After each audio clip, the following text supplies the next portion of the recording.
Hello नमस्कार दोस्त, देखिए आपके अपने स्मार्ट स्टडी चैनल में स्वागत है। देखिए आज हम पढ़ने वाले हैं बल्ब न्यूटन के गति के समीकरण संवेग सरण का नियम। तो देखिए सबसे पहले हम शुरुआत करते हैं बल मतलब फोर्स।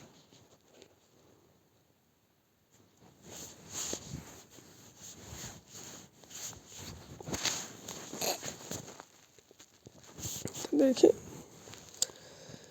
किसी वस्तु में धक्का देने या खींचना बल कहलाता है।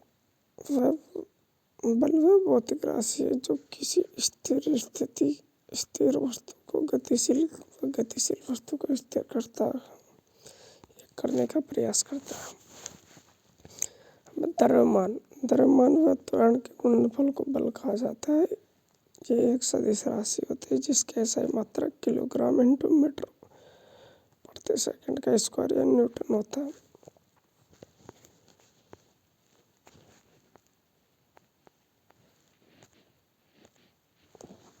बल बराबर द्रव्यमान इंटू त्वरण। बल एक सदिश राशि मतलब परिमाण और दिशा दोनों होती है। F बराबर ma। F बराबर किलोग्राम इंटू मीटर प्रति सेकंड या F बराबर न्यूटन भी कहते हैं। CGS पद्धति में डायन होता है। 1 न्यूटन बराबर 10 की पावर 5 डायन होता है। 1 न्यूटन बल बराबर 1 किलोग्राम इंटू 1 मीटर प्रति सेकंड को ही 1 न्यूटन कहा जाता है। अब त्वरण ये एक सदिश राशि है। इसका मात्रक होता है मीटर प्रति सेकंड स्क्वायर।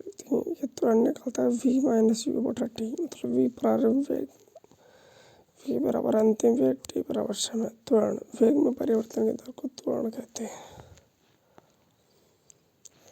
बल के प्रकार देखिए संतुलित बल होता है। संतुलित बल, संपर्क बल इसे पेशी बल कहते हैं। संपर्क बल, अभिकेंद्री बल, अपकेंद्री बल, गुरुत्वाकर्षण बल, घर्षण बल, नाभिकीय बल। तो सबसे पहले बल पढ़ते हैं संतुलित और असंतुलित बल। जैसा कि कोई 50 किलो का बॉक्स है या 50 किलो कोई वस्तु है, ठीक है। इसमें से 2 व्यक्ति इधर से प्रेशर लगा रहे, बल लगा रहे, और 2 व्यक्ति इधर से। एक व्यक्ति 2 न्यूटन का बल लगा रहा है जबकि एक व्यक्ति 5 न्यूटन का, और इधर से एक 7 का लगा रहा है और एक 4 का लगा रहा है। तो इधर से टोटल बल हो गया 7 का और इधर से टोटल बल हो गया 7 का। मतलब यहाँ से नेट मतलब बल है दोनों तरफ से बराबर लग रहा है। इसका मतलब वस्तु किसके की नहीं, तो ये संतुलित बल हो गया। जब उसी वस्तु को एक 4 न्यूटन का और एक 3 न्यूटन का बल लगा रहा है और इधर से 4 का और 6 का लगा रहा है, मतलब इधर से वजन ज़्यादा, प्रेशर ज़्यादा लगा है, बल ज़्यादा लग रहा है, तो वस्तु इधर खिसकेगी। क्योंकि इधर टोटल वजन 7, बल 7 हो गया और इधर टोटल हो गया 10। तो मतलब 7 में से 10, 3 न्यूटन का बल अधिक लग रहा है, इसलिए वस्तु ये असंतुलित बल कहलाएगा और वस्तु खिसकेगी। संपर्क बल या पेशीय बल, किसी वस्तु या निकाय या पिंड पर प्रत्यक्ष संपर्क द्वारा आरोपित किया गया बल संपर्क बल कहलाता है। मनुष्य द्वारा किसी वस्तु को खींचना या धक्का मारना। असंपर्क बल, जब बल उत्पन्न करने वाला कारक प्रत्यक्ष रूप से दिखाई नहीं देता है, केवल महसूस किया जा सकता है, असंपर्क बल कहलाता है। गुरुत्वाकर्षण बल या नाभिकीय बल या चुंबकीय बल। न्यूटन की गति के नियम, देखिए न्यूटन ने अपने गति के नियमों का प्रतिपादन प्रिंसिपिया नामक पुस्तक में किया था। गति का पहला नियम को गैलीलियो का नियम कहते हैं, जड़त्व का नियम। इस नियम के अनुसार यदि कोई वस्तु स्थिर अवस्था में है तो स्थिर ही रहेगी।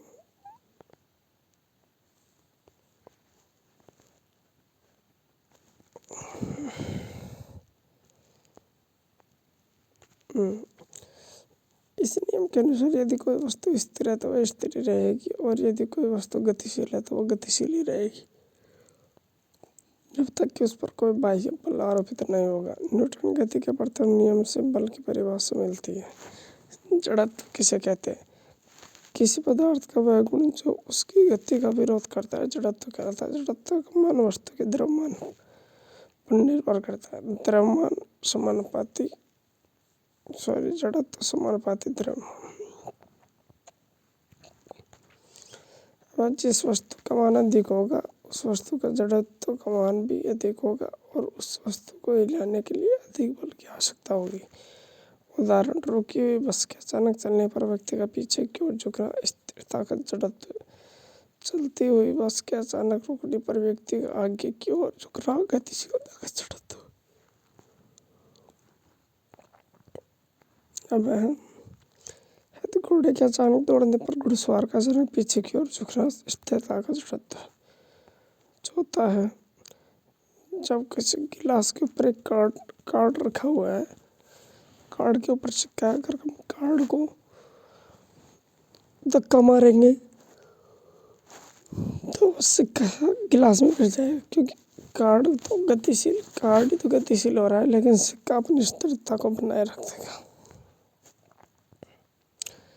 बस संवेग संरक्षण करना संवेग, ठीक है। द्रव्यमान व वेग के गुणनफल को संवेग कहा जाता है। यह सदिश राशि है जिसके SI मतलब किलोग्राम इंटू मीटर प्रति सेकंड होता है। संवेग मतलब द्रव्यमान इंटू वेग। P बराबर mv, P बराबर किलोग्राम इंटू मीटर प्रति सेकंड, SI मात्रक। न्यूटन की गति का दूसरा नियम, किसी वस्तु पर लगने वाला बल संवेग में परिवर्तन की दर के समानुपाती होता है और उसी दिशा में जिस दिशा में बल लगता है बल समानुपाती संवेग में परिवर्तन की दर से।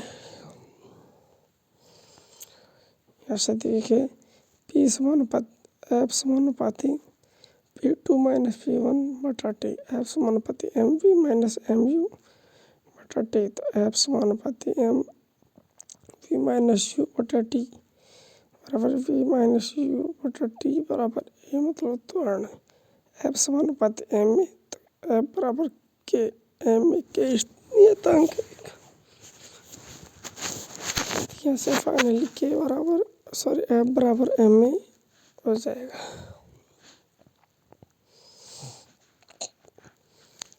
अगर किसी वस्तु पर लगने वाला बल समय के व्युत्क्रमानुपाती होता है, मतलब अगर बल कम लगेगा तो समय ज़्यादा लगेगा और अगर बल ज़्यादा लगेगा तो समय कम लगेगा।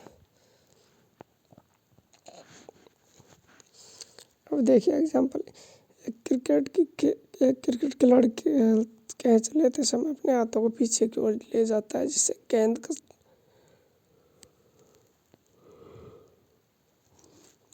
टकराने का समय बढ़ जाता है और समय बढ़ने से लगने वाला बल कम लगता है। इसीलिए तो जब हम बॉल को कैच करते हैं तो हाथ को पीछे की ओर ले जाते हैं। अगर बल कम लगेगा तो उस टाइम ज़्यादा लगेगा। अब फर्श में कूदने की बजाय गद्दे पर कूदना सुविधाजनक होता है क्योंकि गद्दे पर कूदने पर पैरों का जमीन से टकराने का समय बढ़ जाता है। बल कम लगता है तो समय अधिक लगता है। बर्फ की सिल्ली ईंट को तोड़ते समय झटके से तोड़ जाता है जिससे समय घट जाता है और समय घटने से लगने वाला बल बढ़ जाता है। अगर बल अधिक लगेगा तो समय कम लगेगा।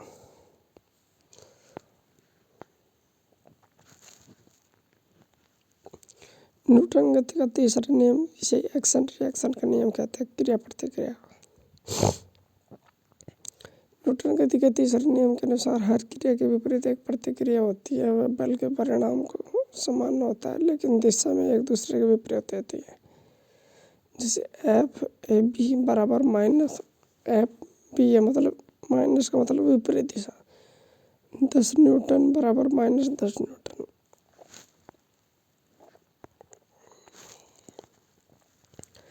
अब पहला देखिए उदाहरण, तैरते समय जितने बल से हम पानी को पीछे की ओर धकेलेंगे पानी भी उतने ही बल से हम पर आगे की ओर बल लगाएगा।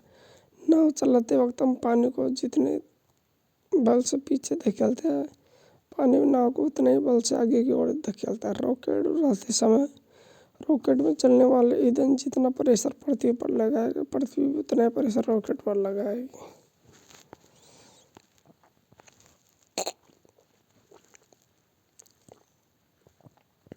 अब बंदूक चलाते समय बंदूक जितना बल गोली पर लगाती है, गोली भी उतना ही बल बंदूक पर पीछे की ओर लगाती है, जिसकी वजह से हम पीछे की ओर एक धक्का महसूस करते हैं। नाव से किनारे की ओर कूदने पर नाव का पीछे की ओर जाना। अब संवेग संरक्षण का नियम। यदि किसी पिंड के निकाय का बाह्य बल शून्य हो तो टकराने से पहले का कुल संवेग और टकराने के बाद का कुल संवेग बराबर रहता है, संरक्षित रहता है। F बराबर 0। टकराने से पूर्व, टकराने के समय, टकराने के बाद। इसे M1 और U1, M2 और U2। तो AB बराबर FAB बराबर माइनस FBB टकराने के समय।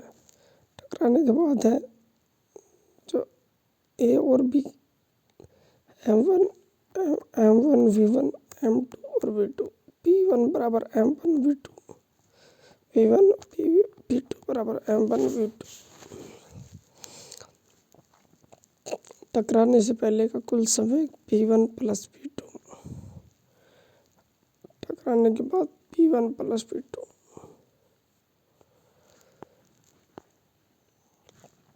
देखिए, टकराने से पहले का कुल संवेग, टकराने के बाद का कुल संवेग ये होता है M1 V1 U1 plus M2 V2 बराबर M1 V1 plus M2 V2।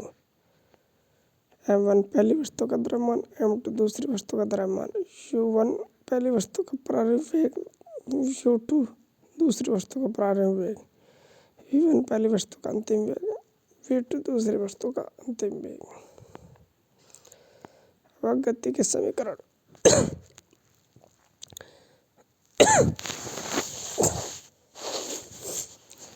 जब कोई वस्तु एक समान त्वरण से गतिशील हो, जैसे A बराबर V माइनस U बटा T।